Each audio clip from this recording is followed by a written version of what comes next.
Então vamos orar ao nome do Senhor e vamos sem perda de tempo já para o nosso culto em nome de Jesus. Amém. Somos gratos a Ti, Senhor, nesta noite, pela Sua bondade, em nos permitir esse privilégio de estarmos reunidos online, nesses tempos difíceis de isolamento social. Mas nós te agradecemos, Pai, por esse momento, Senhor, em nome de Jesus. Pedimos a Tua bênção sobre cada pessoa que está ligada agora, em qualquer lugar desse país, neste momento. Irmãos de outros países também que vão estar participando, Senhor. Abençoa a rede universitária, Pai. Abençoa o Luiz e a Natália, que bondosamente estão aqui para te servir com louvor. Abençoa a Aurora, sua filhinha, Pai. Fica conosco, Pai, em nome de Jesus. Amém. Está com vocês, em nome de Jesus. Gravando um pouquinho, né? Gravando, Josi, um pouquinho. Eu não sei se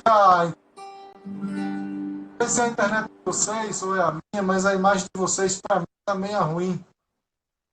Está um pouco desfocada. Não pode ser. Nossa, que horror, tudo não tem.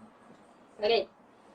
Está tendo problema sério, pessoal, nesses dias, porque é muita gente usando a internet. Não, outra vez não ficou assim. É muita gente usando a internet. De vez em quando tem esses probleminha também de interrupção, de queda. Pessoal, comentem aí embaixo se a nossa internet está ruim, se o nosso vídeo, o meu e da Natália, está travando. Fazendo um favor, porque daí a gente muda de lugar. Fala, Jussi, vamos ver se o seu tá travando. Eu queria saber se o meu vídeo está travando também, se vocês estão me ouvindo bem. Falem quanto a mim, quanto ao Luiz e Natália. Vou tentar de novo, então. Vou sair e entrar de novo, tá? Pode ser? Tá ruim para quem, Igor? Para todos os dois? Para mim e para o Luiz e Natália também, ou só para um dos dois? Não, o pessoal tá falando que tá me ouvindo, que estão ouvindo bem, mas que a imagem tá ruim. A de Luiz, sim. Sim, o que é Smith? Smith de João Pessoa. A do José tá boa, estão dizendo aí. E agora, melhorou um pouco? Melhorou, Aí, gente? a sua voz está boa, pelo menos, mas a imagem não tá. Mas vamos louvar, sem problema. O som do Luiz e da Natália tá travando?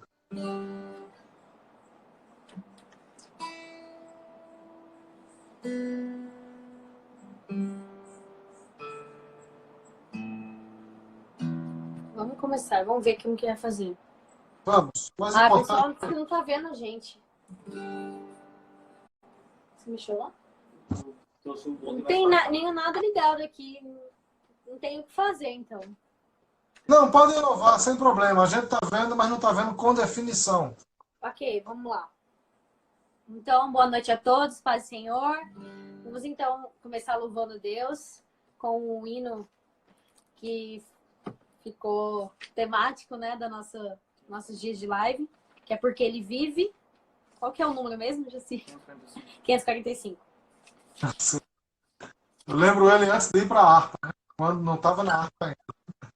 Essa música só para informação, essa música do pastor Bill Gator, ele é líder de uma das maiores companhias de música de louvor dos Estados Unidos, e ele compôs essa canção no final da década de 60, quando os Beatles e o movimento do sexo, droga e rock and roll dizia que Jesus era o passado, que Jesus já era coisa do passado e que Jesus não vivia, e que o que vivia eram os Beatles e as drogas, né? Deus deu esse hino para o Bill Gator. Bill Gator completou 84 anos, agora, semana passada, dia 28. Eu recomendo que vocês vejam a obra dele, maravilhoso, no YouTube, tá? Deus abençoe. Vamos lá. Deus enviou seu Filho amado pra perdoar,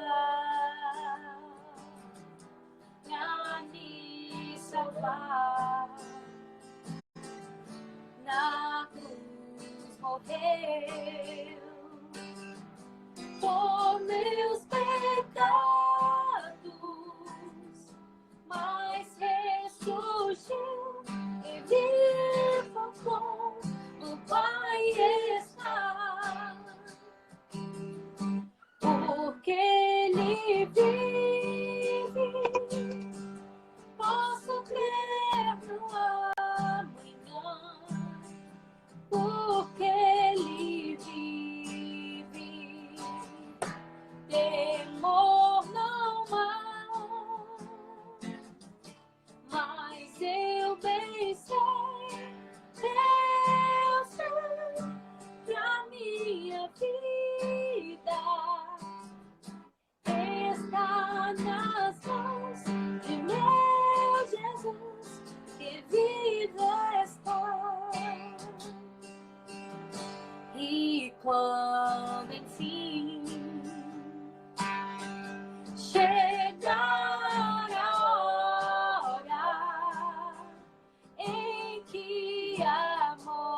porque Ele vive, eu posso crer no amanhã,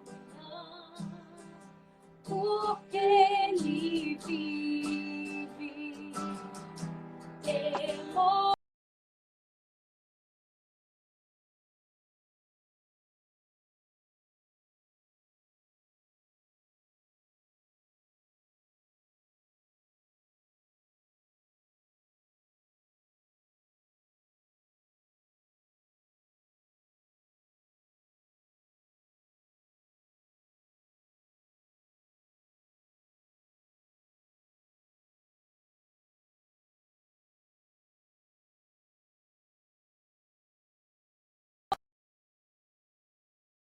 Poderoso, maravilhoso, amém? Tá dando de ouvir certinho, pessoal? Estão louvando junto? Glória a Deus. Travou? Travou? Vocês estão me ouvindo? Travou. Foi porque eu recebi uma ligação no meu celular, mas está tudo de volta já. Vou aproveitar para dar uma olhada na Aurora, gente.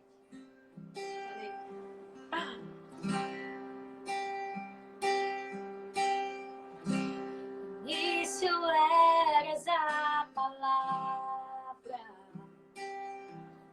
com Deus altíssimo,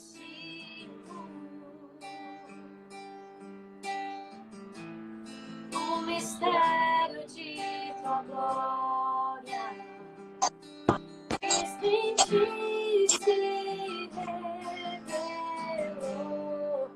Ó, quão lindo esse nome é, ó, quão lindo esse nome é, o nome de Jesus, meu Deus. Ó, quão lindo esse nome é, maior que tudo ele é. Quão lindo esse nome é, nome de Jesus.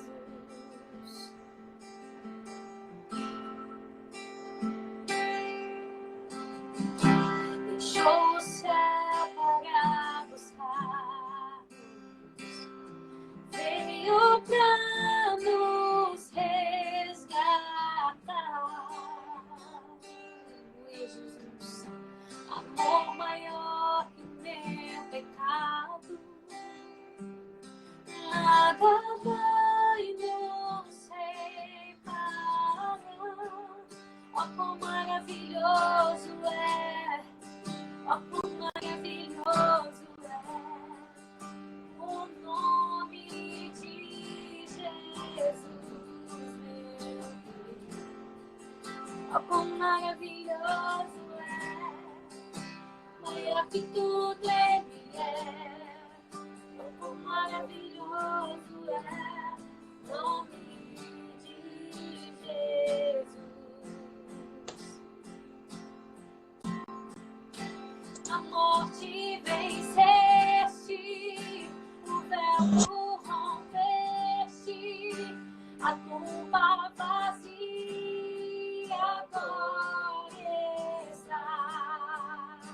Os céus te adoram, proclama tua glória, pois ressuscitaste, vivo está. És invencível, inigualável,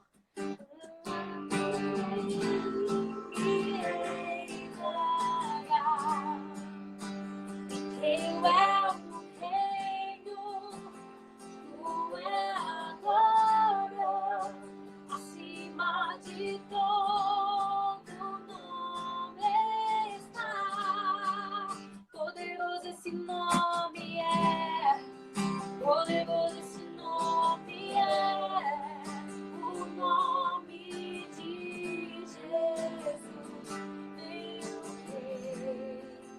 Poderoso esse nome é, maior que tudo ele é.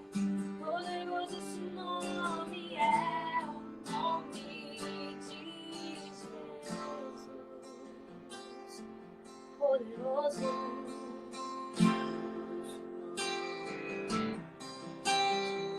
e tudo Ele é. Poderoso esse nome é o nome de Jesus. Aleluia. Amém. Glória a Deus. Glória a Deus. Graças a Deus. Jesus é bom.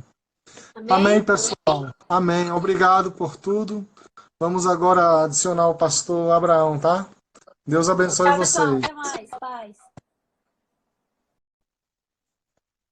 Glória a Deus. Vamos agora adicionar o pastor Abraão de Almeida, que está lá nos Estados Unidos. Estamos aguardando a entrada do pastor.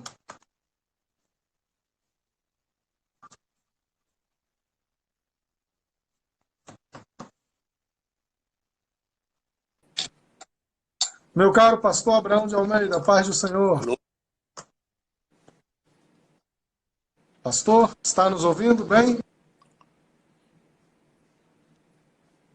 Pastor Abraão? Sim, comecei a ouvi-lo agora. Ah, que bom. Graças a Deus.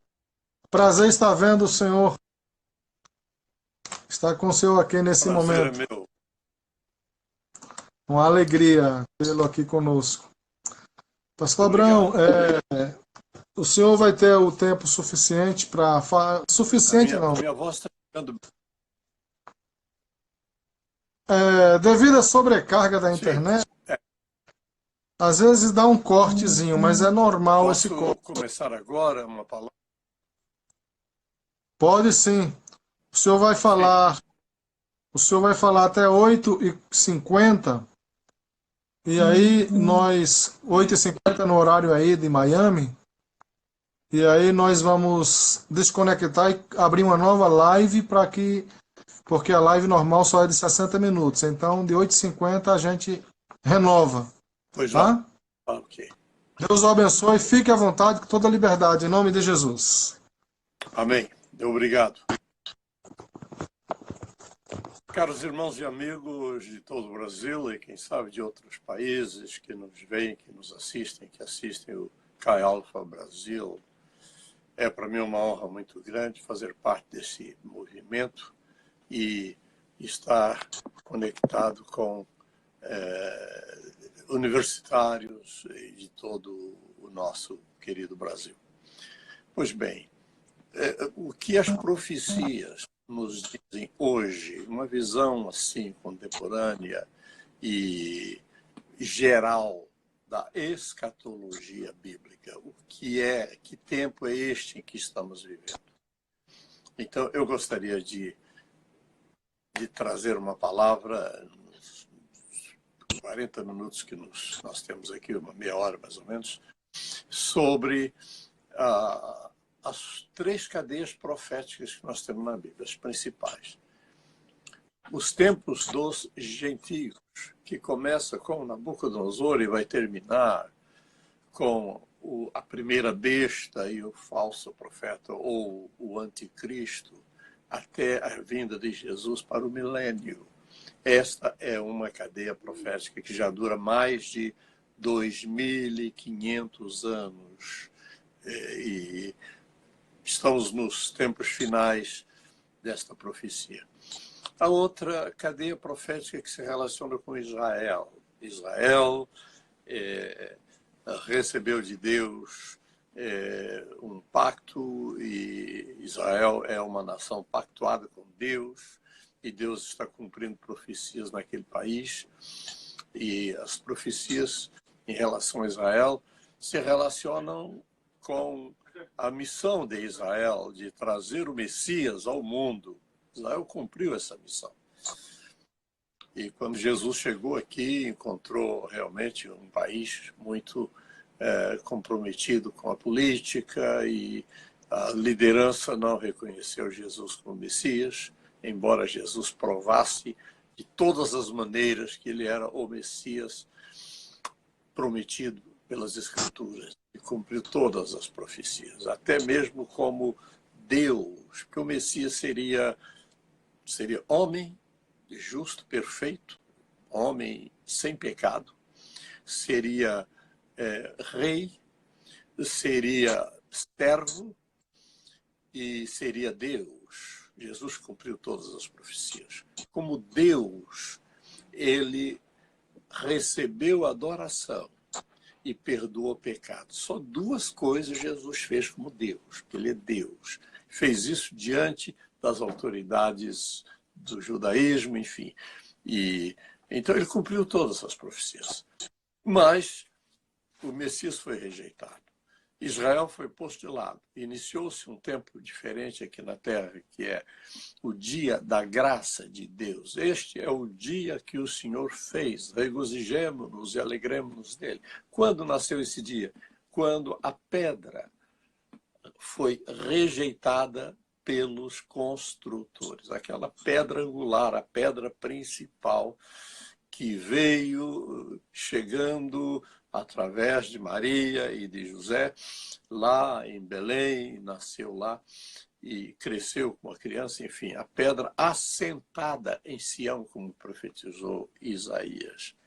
Mas, no final, no seu ministério, Jesus falou dessa pedra, dizendo, quem cair sobre esta pedra será despedaçado, isto é, quem negar a mim, quem não me receber como o Messias, o rei de Israel, o prometido rei, vai ser fragmentado, vai ser quebrado, vai ser partido. E, de fato, aconteceu assim com Israel. Os romanos vieram e destruíram Jerusalém, destruíram o templo, e os judeus foram obrigados a ir para a diáspora, vivendo em países distantes, sequer podiam ir a Jerusalém, podiam pisar o sítio de Jerusalém. Foi uma situação difícil, mas como Jesus disse que esse povo não desapareceria, até que tudo se cumprisse, o povo sobreviveu. Minguado, muito minguado, mas sobreviveu. Então é um fato até curioso, que uns anos atrás o presidente de Israel estava conversando com o presidente da Rússia e ele comentou, pois é, vocês aqui na China são tantos milhões, ou quase 2 bilhões de habitantes, e nós somos tão poucos, embora nossas nações nasceram numa mesma época. Nós somos tão poucos por causa de todos os massacres que sofremos ao longo da história. Mas Israel sobrevive hoje. É um país pequeno, com uma população pequena. Uma cidade como São Paulo tem mais judeus do que toda a nação de Israel. Então, tem mais população, quero dizer. Então, realmente é um país pequeno, mas com uma influência muito forte. Quando a gente olha para os prêmios Nobel, Israel disparou quase que sozinho à frente de todas as demais nações. Um povo estudioso, um povo a quem Deus deu conhecimento, deu sabedoria, e as promessas que Deus fez a Israel têm se cumprido. Ele não seria cauda, mas seria cabeça. E seria um produtor de riquezas, onde os judeus chegam, conseguem produzir riquezas. Não apenas possuir, mas produzir riquezas. E quem vive aqui nos Estados Unidos sabe muito bem disso. Então, onde os judeus têm liberdade aqui de produzir, as empresas imensas aqui são todas de judeus. Só uma família de judeus tem mais de 5.000 condomínios aqui nos Estados Unidos. O que é isto? É uma riqueza impressionante, que dá trabalho para tanta gente. Enfim, essa é a realidade dos judeus hoje. Os judeus estão cumprindo as profecias lá em Israel. Então, quando olhamos para essa cadeia profética, nós percebemos que estamos no finalzinho dos tempos. Realmente estamos chegando ao tempo do fim. Israel está hoje na sua terra, depois de mais de 2.500 anos na diáspora e debaixo de domínios estrangeiros. Hoje a nação está vivendo livremente, é um país próspero, um país no qual a gente sente a proteção de Deus. Apesar de rodeado de inimigos, Israel é um país alegre. É um país, quem sai uma tarde de sábado, uma noite de sábado em Jerusalém, o que a gente vê nas ruas, o povo brincando de roda, cantando, dançando. É uma festa, é um povo alegre. Isso é tão importante, é o cumprimento perfeito das profecias. Mas temos a cadeia profética relacionada com a igreja. A igreja nasce e vem passando por vicissitudes, muito sofrimento. Nós temos a história da igreja nas 7 cartas que Jesus envia aos 7 anjos das 7 igrejas da Ásia Menor. Começando por Éfeso, nós temos ali o primeiro século, né? Diríamos os primeiros 100 anos, é uma igreja que cresce, que prospera, e principalmente a igreja sediada em Éfeso levou o evangelho para toda uma vasta região.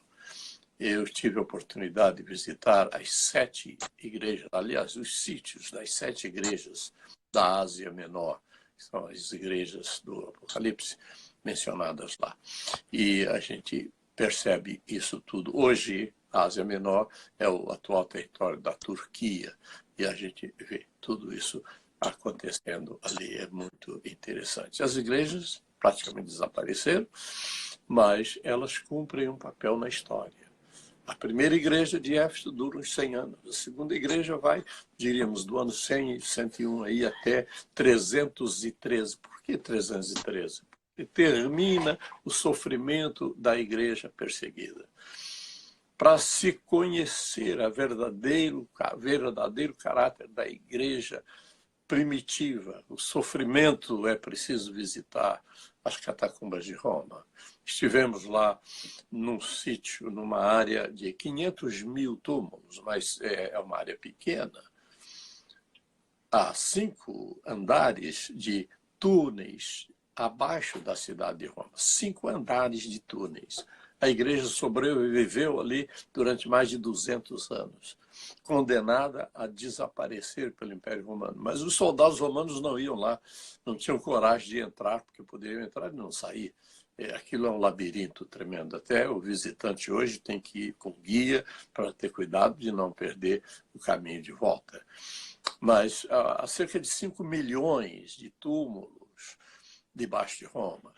E em cerca de 800 quilômetros, somando o comprimento de todos os túneis, chega-se a cerca de 800 quilômetros. Então, aquilo é importante. O cristão que vai a Roma, se não puder ver o Papa, não tem problema, mas visite as catacumbas, porque vai ver ali a verdadeira igreja sofredora, igreja fiel. Não se vê em nenhum túmulo alguma manifestação de ódio, sentimento de vingança. Não, nada disso. Só se fala de paz, de repouso e de graça. A igreja sobreviveu ali. Mas quando Constantino assume o Império Romano, por volta de 312, ele decreta o fim da perseguição. Ele diz: nenhum cristão será perseguido mais pelo Império. E então nasce uma nova igreja, uma igreja que é chamada de Pérgamo. A cidade de Pérgamo, hoje, Pérgamo, na Turquia, é uma cidade de 200 mil habitantes. Arranha-céus, é uma cidade grande, próspera, moderna. E o guia nos disse lá: nesta cidade não há um só cristão. Eu perguntei: mas nenhum copta, nenhum ortodoxo, nenhum católico, nenhum protestante? Ele disse: nenhum, não há nenhum. E eu me lembrei do que Jesus disse: é onde está o trono de Satanás. Porque quando caiu Babilônia, a corte sacerdotal babilônica mudou-se para a cidade de Pérgamo. Isso é muito importante. E levou o sacerdócio, levou o título papal, o título de sumo pontífice vem da antiga Babilônia, do tempo de Nimrod, Semiramis, Tammuz. E esse título foi passado a Júlio César uns 30 e tantos anos antes do nascimento de Jesus. Júlio César recebeu o título de Supremo Pontífice da Ordem Babilônica. É o título que o Papa usa hoje. Mas Então, quando nós olhamos para tudo isso, é uma igreja comprometida com o Estado, uma igreja que foi estatizada, porque os romanos, já que é livre, podemos ser cristãos sem sermos perseguidos, então vamos nos tornar cristãos. E assim a igreja cresceu numericamente, mas perdeu a qualidade, perdeu aquela característica principal de novo nascimento. E esses cristãos nominalmente convertidos foram para a igreja com saudade das festas, das Lupercálias, enfim, das festas do paganismo, e eles foram levando isso para dentro da igreja romana. A lista das inovações dentro da igreja romana, a partir desse tempo aí, do ano 300 e pouco, depois de Cristo, é uma lista muito grande, atravessa toda a Idade Média. Mas esse período da igreja, chamado Pérgamo, termina por volta de 600 e pouco, quando surge o papado muito forte e então nasce a Igreja Romana, como nós a conhecemos hoje, que foi um afastamento da Bíblia Sagrada. Nos tempos da Reforma, 2 missionários foram enviados ao Tibete, missionários católicos. E eles ficaram assustados, porque descobriram que no Tibete, a religião do Tibete possuía 16 práticas idênticas às do catolicismo romano. Quem copiou de quem? Evidentemente que Roma copiou do paganismo babilônico essas práticas que estão presentes até hoje no seio dessa igreja. Mas o período é interessante que para essa igreja chamada Tiatira, Jesus disse que voltará no tempo dela. Ela está presente hoje no mundo. É o catolicismo romano, é o ortodoxismo, compõe aquele grupo que nasce no início da Idade Média, que sobrevive até hoje. Mas depois nós temos a igreja de Sardes, é o nascimento da Reforma Protestante. Sardes foi uma cidade muito importante, a sede do reino da Lídia, uma das maiores províncias, mais ricas províncias do Império da Babilônia. E lá em Sardes, a cidade foi destruída por um terremoto, mas o nascimento marca o nascimento da igreja Filadélfia. Amor fraternal é o significado dessa palavra. Nasce com os irmãos Wesley, com aquele grupo de jovens saídos da universidade que resolve fazer um trabalho de evangelização do mundo, um trabalho profundo. E principalmente o John Wesley, a cavalo, evangelizou a Inglaterra de cidade em cidade. Só se casou aos 56 anos de idade. E os metodistas, o movimento fundado por eles, tornou-se um movimento muito forte na evangelização, e especialmente nos Estados Unidos. Os metodistas fizeram um trabalho impressionante de evangelizando o interior desse país, avançando para o Ocidente, e eles não tinham medo de nada, enfrentavam os bandidos, iam de casa em casa e deixaram uma marca interessante. A partir por volta de 1850, eles deixaram uma marca nesse país aqui, América do Norte, Estados Unidos. Quando a tempestade ruge, feia, lá fora não tem nada, a não ser corvos e pregador metodista. Os metodistas fizeram um trabalho lindo de evangelização e deixaram templos e templos espalhados por toda esta nação aqui. Mas é um movimento interessante esse aí da igreja. A igreja que nasce depois de Perge, que também é a igreja Perge, Jesus virá no tempo da igreja de Perge, são as igrejas reformadas, as igrejas da reforma. Estão aí presentes, e muitas delas vítimas do liberalismo e do ecumenismo, enfim. Mas depois de Perge vem a igreja de Filadélfia, que é a igreja missionária. Não há nenhuma crítica a essa igreja na Bíblia. O que Jesus diz é, olha, pus diante de ti uma porta aberta. E essa igreja avançou para o mundo, evangelizando o mundo, especialmente partindo da Inglaterra. Primeira nação a enviar missionários, a organizar missões e enviar obreiros para várias partes do mundo. Os primeiros missionários para Portugal, para o arquipélago dos Açores, onde eu estive, fiquei conhecendo lá as raízes do movimento evangélico nos Açores, e também no Brasil, os primeiros missionários eram todos ingleses, produto de um movimento muito grande, e Deus tem abençoado aquela nação mais do que qualquer outra, talvez por causa disso, uma nação que tinha o evangelho. Quando a gente olha para aquela grande batalha que aconteceu em 1815 entre os exércitos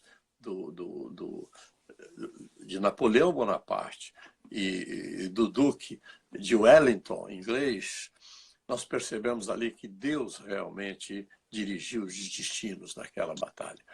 O Napoleão não recebeu a ajuda que ele esperava a tempo, e a batalha continuou, morrendo tanta gente, que ele se rendeu, e o Wellington, que tinha passado a noite em oração, pedindo misericórdia para vencer Napoleão, foi o vencedor. A história termina ali, que Napoleão vai preso e vai para uma ilha no Atlântico, e lá ele acaba morrendo anos depois. Mas se quem vencesse aquela batalha seriam os senhores do mundo. Isso é uma batalha das mais importantes da história. Se os franceses vencessem, o que é que eles tinham para levar para o mundo? Não tinham nada. O evangelho na França estava apagado. A França foi palco de muitas matanças de cristãos, como a noite de São Bartolomeu, 24 de agosto de 1572, e tantos outros massacres, e massacres, e massacres. E os cristãos que na França eram muito fortes na área da relojoaria fugiram para a Suíça, e a Suíça acabou ganhando esses profissionais e se tornou o país principal na produção de relógios. Eram praticamente todos eles protestantes. Então, essa história já perto do nosso tempo. Vem a Revolução Francesa e o mundo muda de figura. Estamos caminhando aqui, olhando para os sinais dos tempos e para a igreja. O que acontece? Daniel deixou sinais do tempo do fim. Ele disse que no tempo do fim haveria um aumento da ciência. E Jesus disse que no tempo do fim o evangelho seria pregado a todas as nações. E isto aconteceu a partir do início do século XIX. Em 1804, Napoleão Bonaparte assume o Império da França. Ele não queria ser apenas imperador da França, ele queria ser imperador do mundo. Tentou conquistar, esteve na Palestina, esteve no Egito, e diante das pirâmides ele discursou: soldados, do alto dessas pirâmides, 40 séculos vos contemplam. Mas ele não conseguiu o que desejava lá e acabou perdendo a batalha mais importante da sua história, que foi a de Waterloo, na atual Bélgica. Está lá um museu que eu visitei e fiquei muito impressionado de ver como foi aquela batalha. Mas avancemos um pouquinho mais, estamos falando agora da igreja. Nasce não apenas o início da evangelização do mundo, num sentido muito amplo, nasce na Inglaterra. A Inglaterra monta a primeira sociedade bíblica britânica e estrangeira, em 1804, no mesmo ano em que Napoleão se levanta na França. Os cristãos se reúnem na Inglaterra e fundam a primeira sociedade bíblica, talvez a primeira do mundo. Depois surgiram em outros lugares outras sociedades, mas é o início de um novo tempo. E nasce a chamada Revolução Industrial, que é o aumento da ciência. Os ingleses foram pioneiros.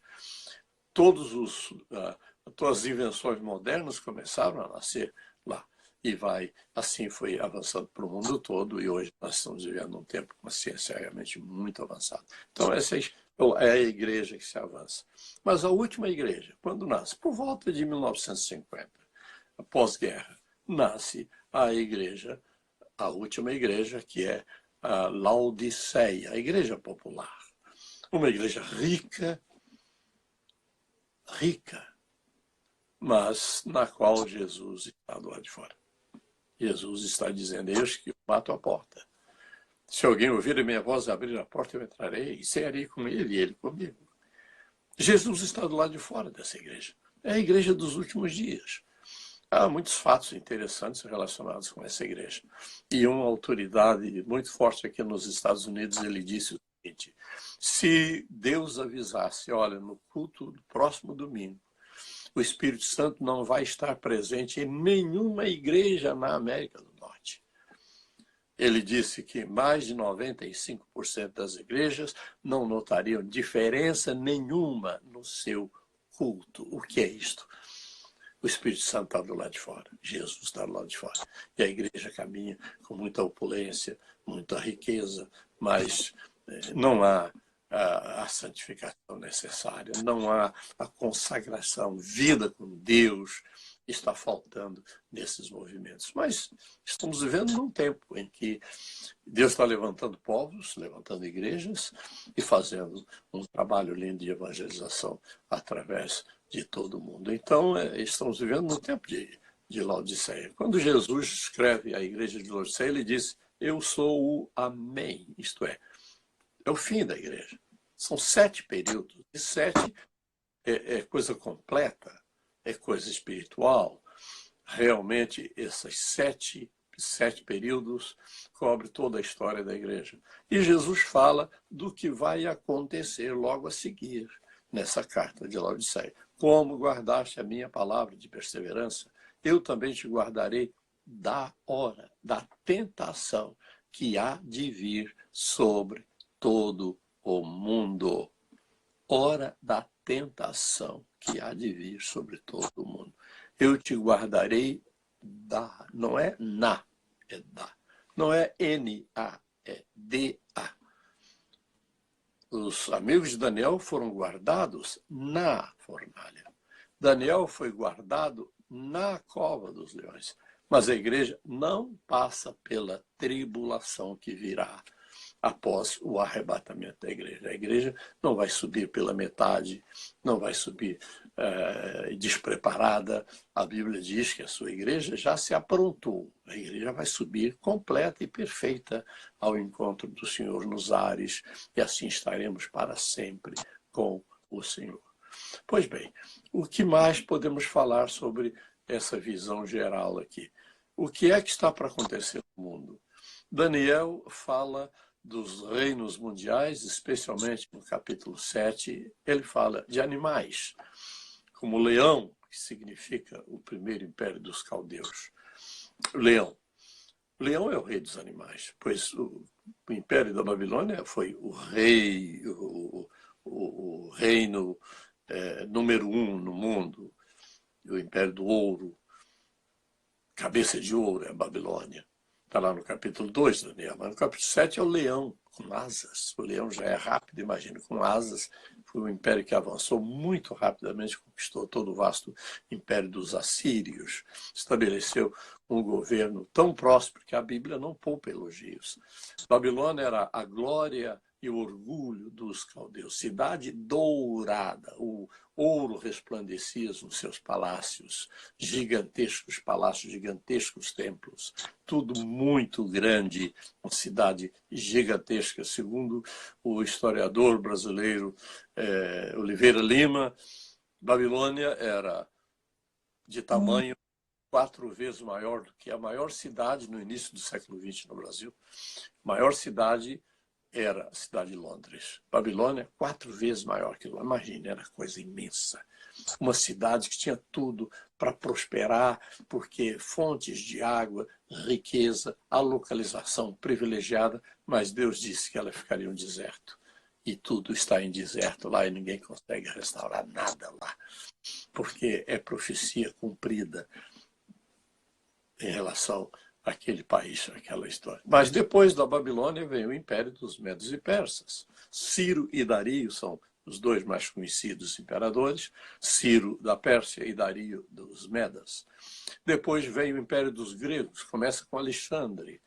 E Alexandre vai voando do Ocidente para o Oriente. A figura está no capítulo 8 de Daniel e vence o império dos Medos e Persas, estabelece um reino muito forte que tem domínio sobre toda a terra, até as Índias. Ele desce e conquista a Índia. Mas morreu novo e seu império foi dividido em 4 pedaços para os 4 pontos cardeais. Seus 4 generais assumiram ali. Pois bem, aí depois vem o Império Romano, que começa no ano 168 a.C. e vai se prolongando. Jesus vem no início das pernas de ferro, era Roma. E Roma não é a pedra que... Jesus não veio como aquela pedra que Nabucodonosor viu, que Daniel viu.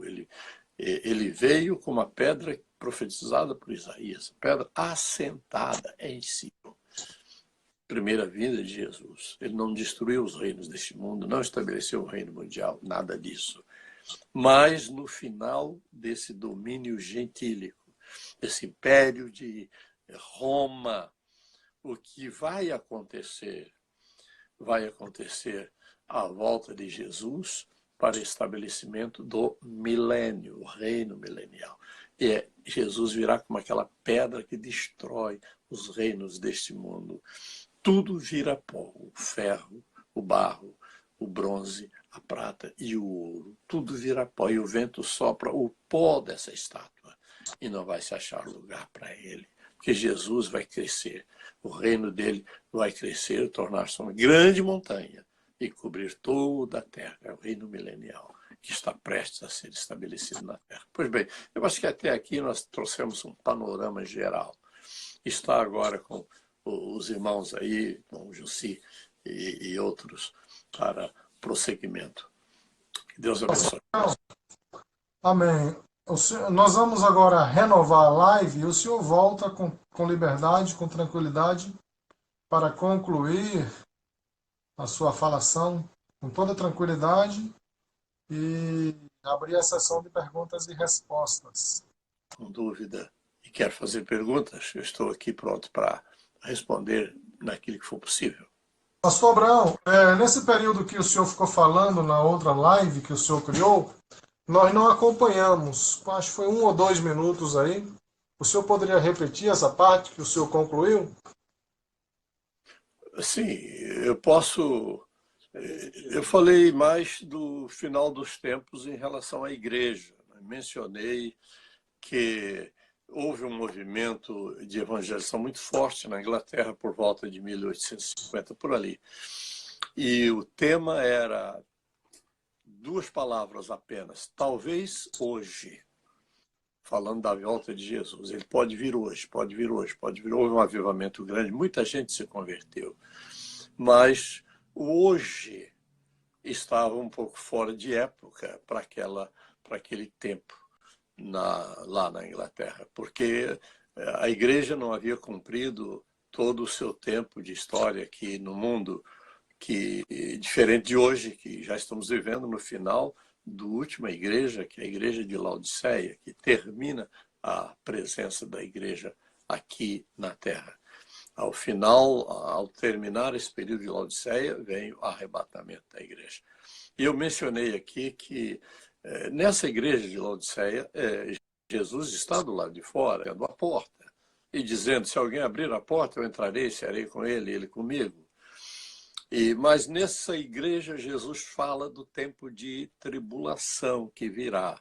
E ele diz assim, assim como guardaste a minha palavra de perseverança, eu também te guardarei da hora da provação, da tentação que há de vir sobre todo o mundo. E isso, Jesus está se referindo ao período de tribulação que vem na sequência. A igreja tirada da terra, inicia-se aqui uma semana de anos de tribulação intensa, especialmente para o povo israelita. E Jesus, então, está dizendo que nós não temos nada a ver com esse período de tribulação. Nós não estamos debaixo da ira divina, mas da graça divina. Por isso, a preposição que Jesus usa é da. Eu também te guardarei da hora da tentação que há de vir sobre todo mundo. Então a igreja não passa pelo período de tribulação, ela é retirada antes, e aqui o mundo vai viver esse tempo difícil. E como ensina o Apocalipse, quase todo o livro do Apocalipse é sobre esse período de tempo de 7 anos que acontece aqui a partir do versículo 4, do capítulo 4, aliás. Tudo se refere à presença de Israel aqui na Terra e os problemas que vão surgir aqui. Era isso que eu gostaria de concluir. Estou agora à disposição para alguma pergunta, se houver. Pastor Abraão, certamente vai ter perguntas, mas eu gostaria que o senhor falasse sobre esse rearranjo das nações do ponto de vista mundial, o contexto sociopolítico, o arranjo político das nações, as últimas guerras, os últimos acontecimentos, a União Europeia, o que está acontecendo com relação a Israel no cenário mundial hoje, que o senhor falasse isso com relação ao cumprimento das profecias. Ok? Sei. Quando nós olhamos para aquele quarto império mundial, que é o Império Romano, nós temos ali o desenvolvimento. Convém salientar que o Império Romano nunca parou, nunca findou. Estamos vivendo no tempo do fim. E o Império Romano está aí presente. O que é que governa hoje a Europa? É a Comunidade Europeia, é o Império Romano. E característica desse império. Nasceu em 58 com 6 países, em 73 recebe mais 3 países e em 81, 1º de janeiro de 81, recebe o 10º país, que foi a Grécia. Tudo isso cumprindo os tempos do tempo corrido na estátua. A Grécia chega como o 10º dedo e as unhas de todos os dedos. Isso está em Daniel 7,19. Ele diz: eu tive desejo de conhecer mais acerca do quarto império, porque tinha grandes dentes de ferro e unhas ou garras de bronze. Bronze é a Grécia na profecia de Daniel. Então, o Império Romano era o Império Greco-Romano.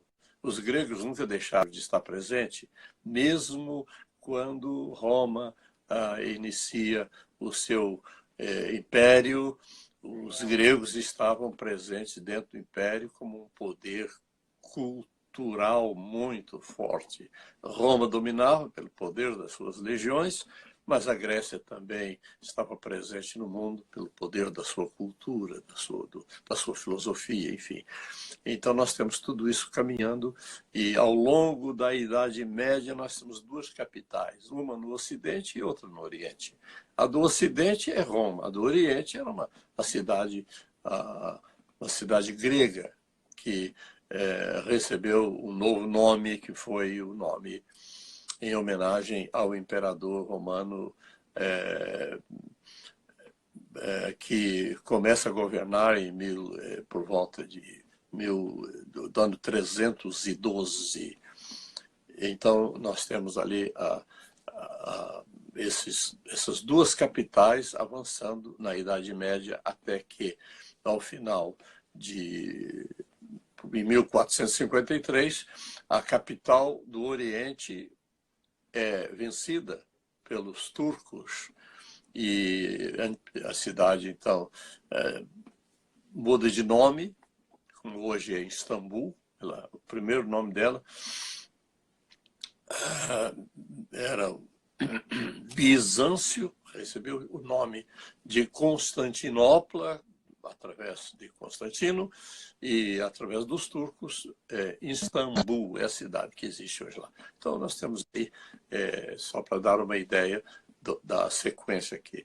Mas termina, a Grécia não fica toda a vida debaixo do domínio turco. Ela recobra sua independência em 1821, mais ou menos por ali, e é uma nação que está presente hoje na comunidade europeia. Então isso cumpriu aquele tempo.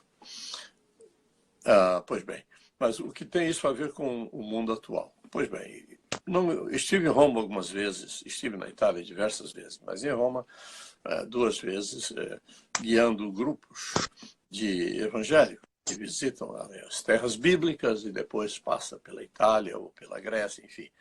E quando chegamos a Roma, numa dessas viagens, eu perguntei à guia por que a cidade de Roma não tem arranha-céu. Ela disse, porque nenhum prédio em Roma pode ser mais alto do que o Vaticano.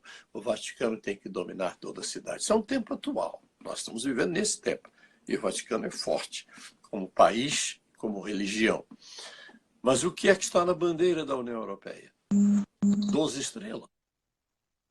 A União Europeia nunca teve 12 países. De 10 pulou para 13, sendo os 3 países associados. Mas a bandeira da União Europeia traz a coroa de Maria. Aquelas 12 estrelas são a coroa de Maria. Então, a figura que nós temos aqui é a Igreja Católica montada na primeira besta. Lá no capítulo 17 de Apocalipse está muito claro.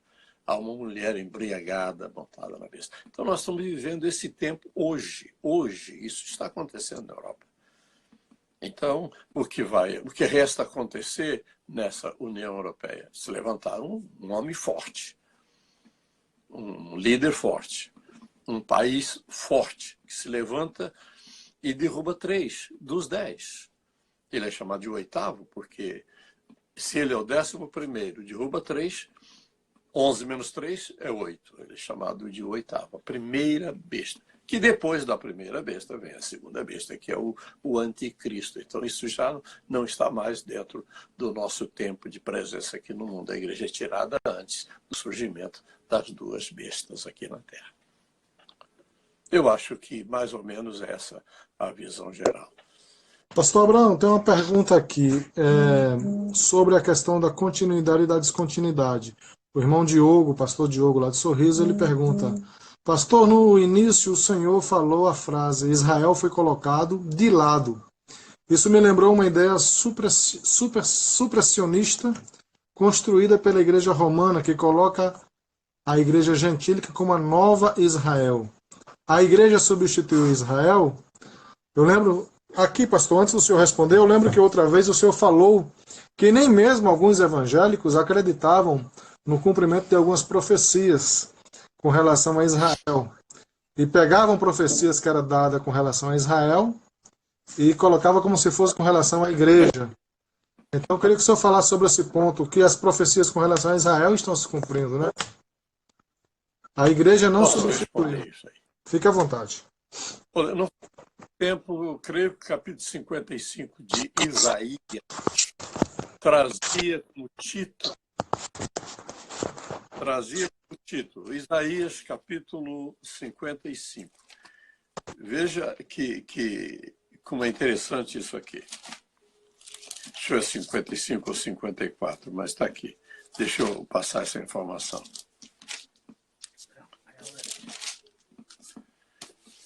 Capítulo 54. Olha o título que eu tenho na minha Bíblia, que é a NVI. A futura glória de Sião. Mas as Bíblias, em pleno século XX, impressas em pleno século XX, traziam um outro título. A glória e o crescimento da igreja. Mas aonde está a igreja nesse capítulo? Não tem uma palavra sobre igreja, não tem uma vírgula, não tem nada. O assunto aqui é todinho sobre Israel. É que os editores de Bíblias acharam que Israel jamais voltaria a existir, que a igreja tomou o lugar de Israel, era o novo Israel. Isto é um engano. Deus nunca abandonou o seu povo. Israel está cumprindo um tempo fora do calendário que Deus lhe deu.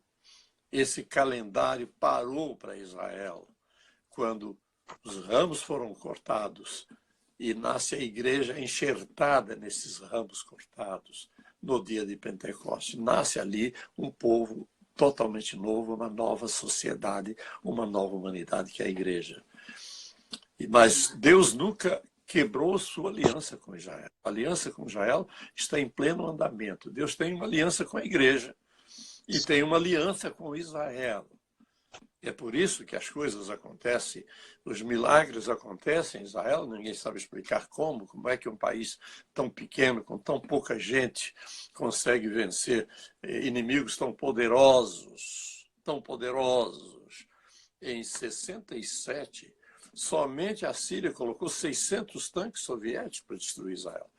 Israel não tinha nada, mas vence e supera tudo isso, e é uma nação que está lá. Então, tudo isso mostra que Deus tem um compromisso com Israel. Israel não vai ser arrancado de lá.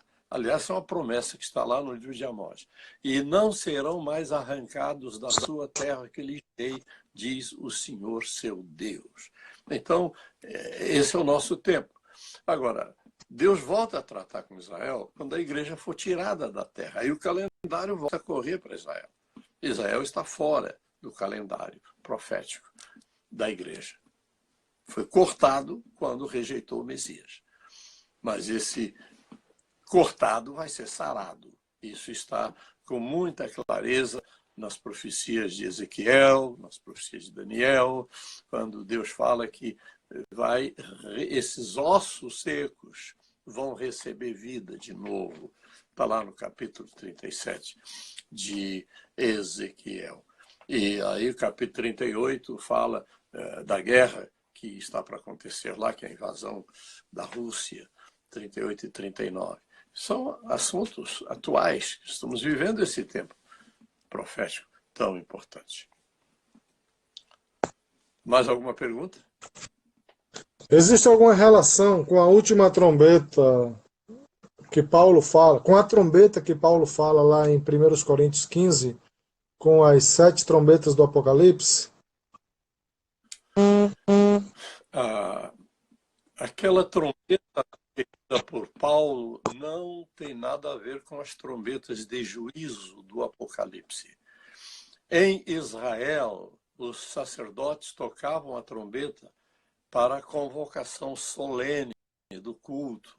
Subiam nas montanhas e tocavam a trombeta e o povo ia para Jerusalém para cultuar a Deus. Então, quando o apóstolo fala da última trombeta, é porque nós estaremos reunidos com o Senhor para sempre. É isso que está no penúltimo versículo do capítulo 4 de 2 aos Tessalonicenses. E estaremos para sempre com o Senhor. Não vai haver mais despedida, não vai haver mais toque de trombeta para reunir o povo de Deus. Agora, as trombetas do juízo vão acontecer na terra, acentuando os sofrimentos e as pragas que descerão sobre os que rejeitaram o Messias. Mas para a igreja é a última trombeta, é a trombeta da nossa reunião com ele para todo sempre. Ok. Mais pergunta? Tem uma pergunta que o senhor já respondeu essa pergunta no sábado passado, mas talvez as pessoas não estavam aqui. Pergunta se o anticristo é uma pessoa, um indivíduo ou é um sistema. Ok? Não um sistema, é uma pessoa. 2 homens vão governar o mundo após o arrebatamento da igreja. O político, que é a primeira besta, e o líder religioso, que é a segunda besta. O número 666 se relaciona com a segunda besta, não com o primeiro. Então, nós temos ali a figura desses 2 homens que, por detrás deles, o próprio Satanás vai orientar para que eles cumpram tudo o que está profetizado para acontecer nesse tempo de juízo de Deus sobre a terra. Ok. Tem mais alguma pergunta, pessoal?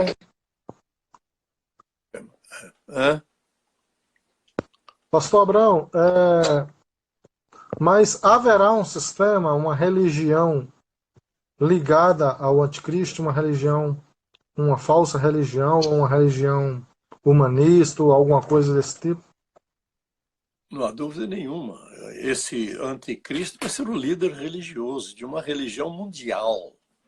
Aliás, é o que o mundo está buscando, é isso aí.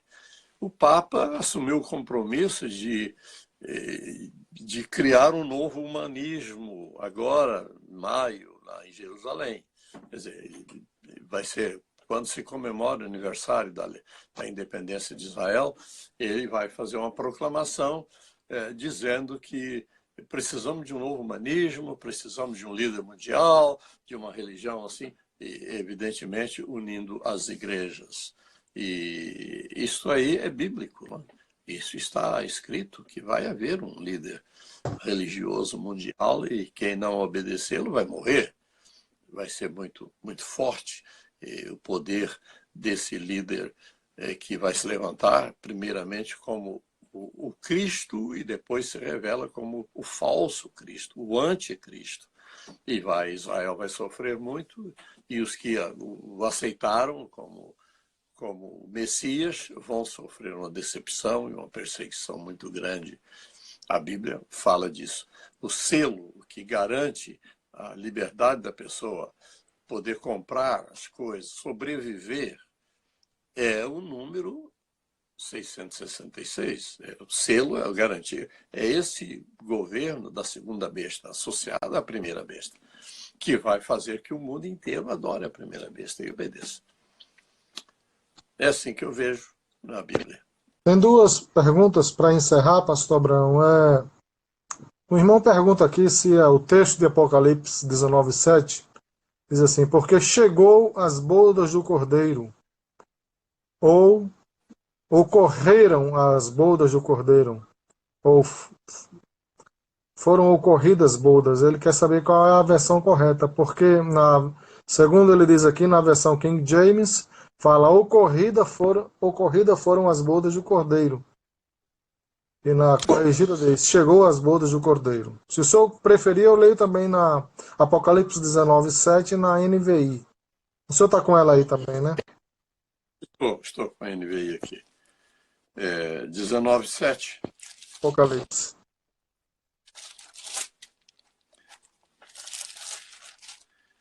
Aqui diz o seguinte.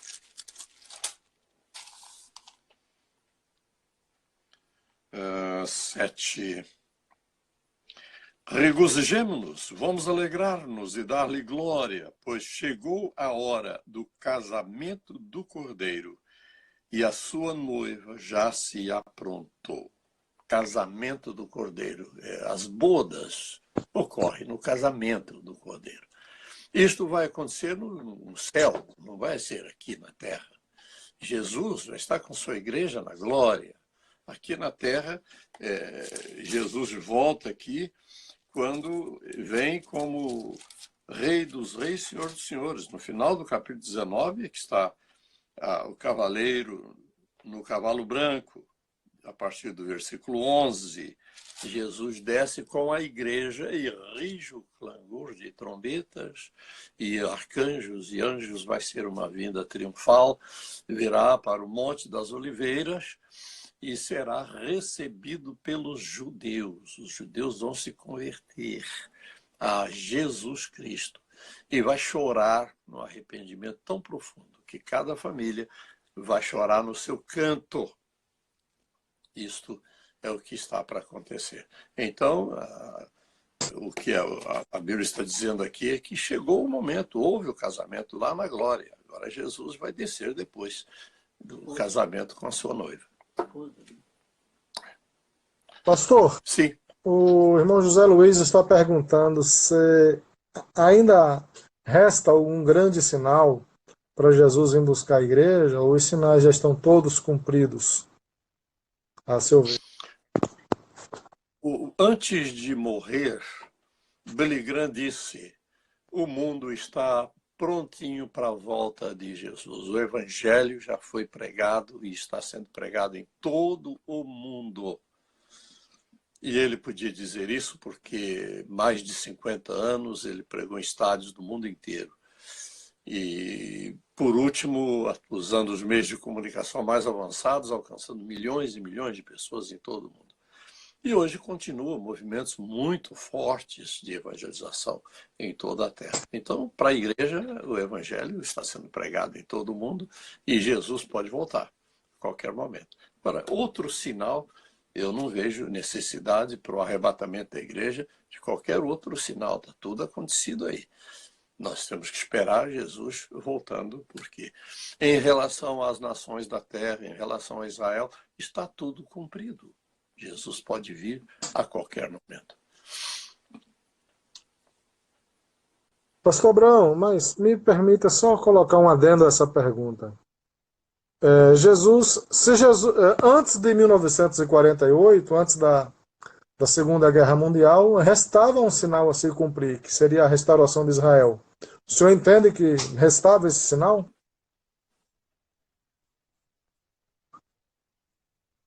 Não ouvi bem, as suas palavras saíram muito cortadas aqui. Eu pergunto, Chegaram muito cortadas. Pode repetir.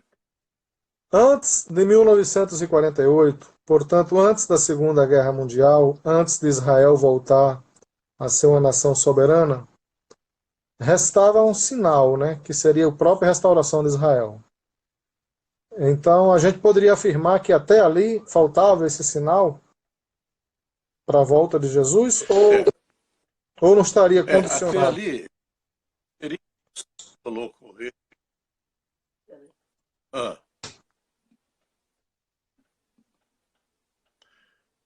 Bom, eu não sei se eu entendi bem, as palavras não chegaram muito claras aqui. Mas o que eu entendo é o seguinte. Está me ouvindo? Sim, estamos ouvindo. Estão me ouvindo? Então, o retorno dos judeus para a Palestina começa no final do século XIX. Congresso sionista em Basileia, em 1897, liderado pelo pai da nação de Israel. E aquele movimento animou os judeus a regressarem para a sua terra, e a terra estava num estado de abandono total. Há uma história de um grupo que chegou lá e começou a cavar, nada de encontrar água, era tudo areia, pedra. Quando chegou a areia molhada lá em cima, depois de grande profundidade, o grupo se lambuzou naquela areia molhada e dançou e cantou, porque havia esperança de sobreviver na terra, porque estavam encontrando água.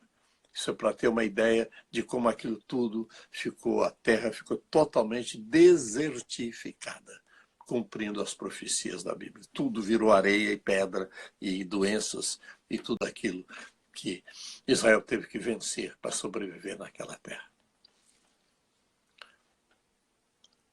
Mas a chegada de Israel foi transformando o deserto num verdadeiro pomar, né?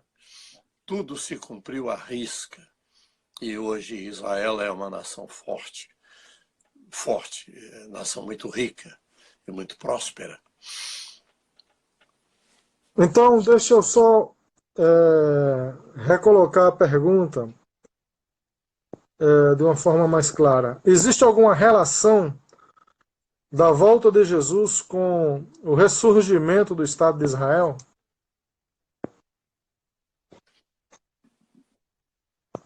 A volta de Jesus será para tirar a igreja da terra. É a vinda dele para o arrebatamento. Após o arrebatamento da igreja, é que Israel vai sofrer. A Bíblia chama esse tempo aí de tempo de angústia para Jacó. Muito sofrimento, porque as nações não querem a presença de Israel neste mundo. As nações são hostis a Israel, não querem. E teve países aí que já disseram que só vai haver paz no mundo quando Israel não existir mais.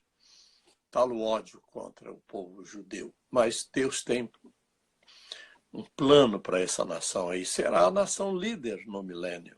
Não será outra nação, a não ser Israel, é a nação líder. É de lá que Jesus vai reinar e governar o mundo. E a igreja estará reinando com ele aqui na terra. Amém. Sim.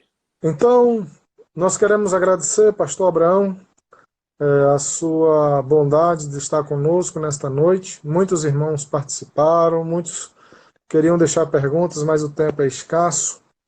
E eu gostaria... Olha, eu gosto.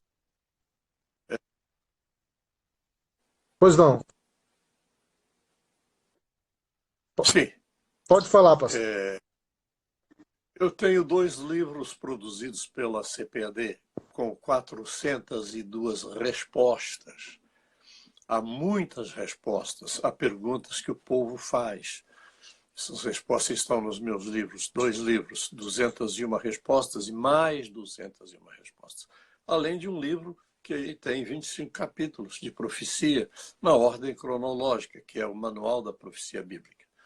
Se os irmãos quiserem ampliar os seus conhecimentos através desses livros, é muito fácil. São livros que têm uma tiragem muito grande, uma aceitação muito grande em todo o Brasil. Bom, pode ajudá-los a entender melhor esses temas proféticos. Eu agradeço muito a oportunidade de participar com vocês aí em todo o Brasil, especialmente com o nosso querido irmão Jossi, que dirige esse trabalho tão importante, levando jovens à evangelização de universitários em todo o país. Deus abençoe a todos. Em nome de Jesus. Obrigado, pastor Abraão. Deus abençoe o senhor também. E eu gostaria que o senhor agora estivesse orando por todos os irmãos que estão participando nesse momento. E eu quero avisar os demais também que na próxima quinta vamos estar novamente aqui com o pastor Josh Renfro, missionário americano no Chile. Então agora o pastor Abraão de Almeida vai estar orando por nós. Obrigado, pastor.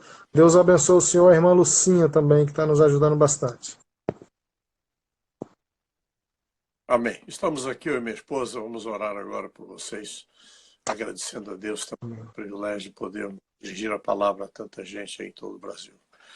Pai Celestial, queremos te agradecer por podermos comunicar a tua palavra, levá-la a esse público especial de jovens que trabalham nas universidades, alcançando universitários, alunos e professores. Pedimos a tua bênção para que cada um deles, em todo o Brasil, tenha motivação para fazer esse trabalho com alegria, com dedicação, que se preparem para ganhar almas nesses centros de estudos, ganhar almas para Cristo. Pedimos a tua bênção sobre todos eles, abençoa-os, abençoe as igrejas que apoiam esse trabalho e que o Senhor derrame bênçãos copiosas sobre todos. E nesses momentos difíceis pelos quais estamos passando, momentos em que muita gente está confinada nos seus lares, de quarentena, que o Senhor guarde cada um, livra da contaminação e faça que muito breve isso tudo desapareça, para que todos voltem à sua vida normal e haja, enfim, um novo ritmo de trabalho depois dessa crise mundial pela qual estamos passando. Guarda, livra-nos do perigo, guarda-nos a todos. Oramos agradecidos no nome bendito de Jesus. Amém. Amém. Obrigado, pastor Abraão.